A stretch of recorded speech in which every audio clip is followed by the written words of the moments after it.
Today we're going to talk about the new CIS-Motronic found on the Audi 80 and Audi 90 four-cylinder engines.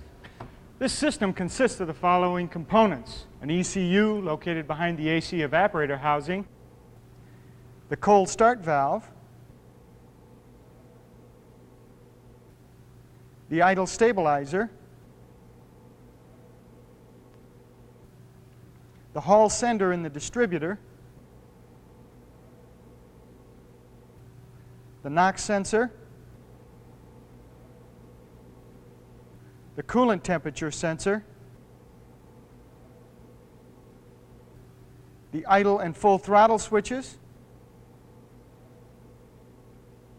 the air sensor plate potentiometer, and the oxygen sensor. You'll find that this system is very similar to other Audi engine control systems. However, there are new procedures for checking the basic engine settings. This is one of the points we're going to cover today, along with information on how to access the system's fault memory. To make your basic checks and adjustments, begin by hooking up the test equipment. Start with the engine tester, hook up the milliamp meter to the differential pressure regulator, and connect the exhaust gas analyzer. You'll find on this system that the idle speed screw has been eliminated. Idle is now controlled by the idle stabilizer valve, which receives signals from the ECU. Now, before we get started with our checking procedure, there's a few steps that we have to do with the engine still off. First, disconnect the crankcase breather hoses, one at the side of the engine block and the other at the valve cover. Leave both of the hoses open to atmosphere. Next, remove the cap from the top of the charcoal canister. This allows fresh air to be drawn in instead of vapors from the evaporative system. But leave the oxygen sensor connected. Now, before you start the engine, you'll have to make sure the polarity of the milliamp meter is correct. To do this, adjust the meter to the correct scale and turn the ignition on. You should see a plus sign appear on the meter. If you have a negative sign, you'll have to reverse your leads. Now, start the engine.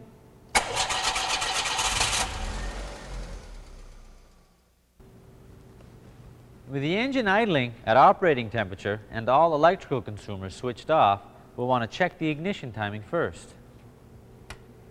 The ignition timing should be 6 degrees plus or minus 2 before top dead center. If it's not correct, adjust it to 6 degrees plus or minus 1 before top dead center simply by turning the ignition distributor. Now, with the ignition timing checked, we also want to take a look at the idle speed. Remember, it's not adjustable because the screw's been eliminated. So if it's out of specifications, look at the repair manual for troubleshooting instructions. Once the idle speed and ignition timing are correct, we're ready to check the fuel mixture. With the engine idling, the milliamp meter should show between 0 and 5 milliamps, and the CO meter should show between 0.3 and 1.1% CO. Now, if your milliamp reading's not correct, you'll want to adjust it by turning the fuel mixture screw at the fuel distributor. And once you've adjusted it, make sure you recheck the CO reading. Now, it's also important to leave the oxygen sensor connected during all your checks and adjustments. The ECU uses this signal to decide what the best fuel mixture is, not only for a warm engine, but a cold engine as well. The ECU will remember what the last milliamp reading was when you shut the car off, and it'll use this as a value to go to when you restart, say, a cold engine, instead of going back to a fixed value. Take a look at these graphs here and they'll help explain what we're talking about. CIS-Motronic goes directly to its last remembered stage. It's capable of reaching the optimum setting immediately rather than in stages. On other systems, say that when the car's engine was turned off, the milliamp readings were 5 milliamps. The ECU would not remember this, and when the engine is restarted, it would have to adjust the air-fuel mixture from 0 up to that 5 milliamp reading.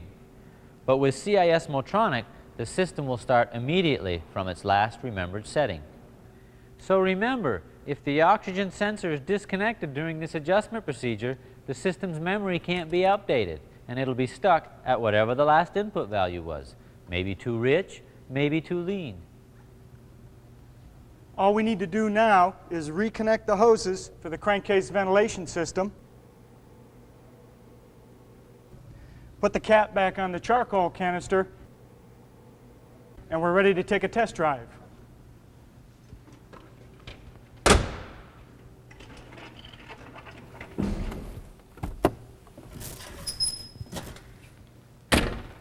Let's take a look at the system's fault memory. It now has a permanent memory. It monitors the system's inputs, sensors, and wiring. If there's a problem, this information will be stored in the fault memory. Prior to making the input checks, make sure that you drive the car for at least 5 minutes, and then leave the engine running. That'll store all the necessary information in the fault memory. If you've got a no-start condition, crank the engine for 6 seconds, then leave the ignition on. That'll also store the necessary information in the system's fault memory.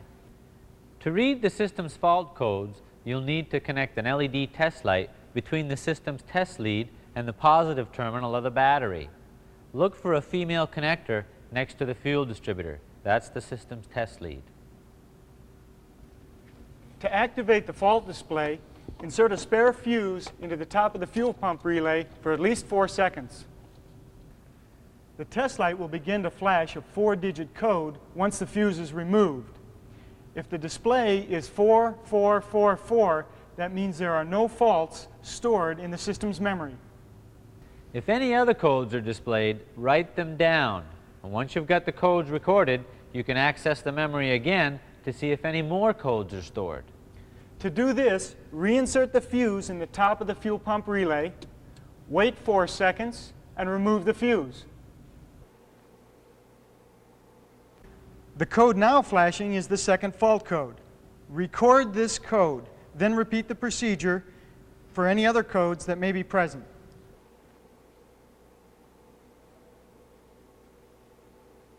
When you get to code 0000, that tells you there are no more faults stored in the system's memory.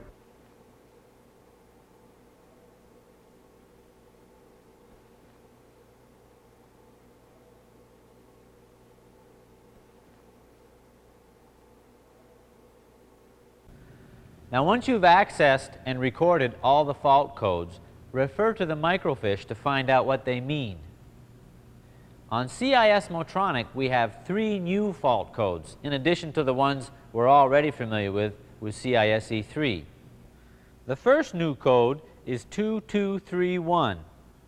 This indicates that the engine idle speed has exceeded the point at which the idle stabilizer system can regulate it. The second code is 2343. This indicates that the fuel mixture is too lean.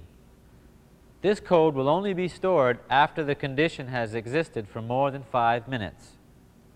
The third new code is 2344. This indicates that the mixture is too rich. Again, this code will only be stored after the fault or condition has existed for more than 5 minutes. Remember that most, but not all, of the system's codes are stored in the permanent fault memory. To clear the memory, you have to have the ignition off. Then, reinsert a fuse in the top of the fuel pump relay. With the fuse inserted, turn on the ignition, and then wait at least 4 seconds. Then remove the fuse. The test light will flash a code of 0000.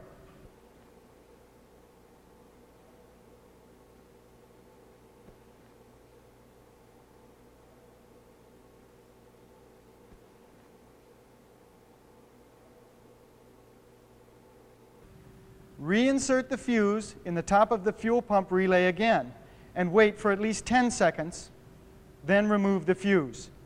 The memory is now cleared. Now remember, it's very important to manually clear the memory. Otherwise, the next time the system's accessed, it'll display previous fault codes. Now here are the major points we've covered. When making adjustments to a car with CIS-Motronic, Remember, the engine must be at operating temperature. The milliamp meter must be connected with correct polarity. Disconnect the valve cover and cylinder block crankcase hoses and vent them to atmosphere. Vent the charcoal canister and don't disconnect the oxygen sensor. Connect an LED test light to the test lead to read the fault codes. To activate the fault memory, insert a fuse into the top of the fuel pump relay for at least 4 seconds, then remove it. To switch to the next code, reinsert the fuse and then remove it again after 4 seconds. To erase the permanent memory, insert the spare fuse with the ignition off, then turn the ignition on. Leave the fuse in for at least 4 seconds, then remove it.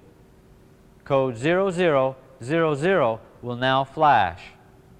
Reinsert the fuse again and wait 10 seconds. When you remove the fuse this time, the memory will be cleared.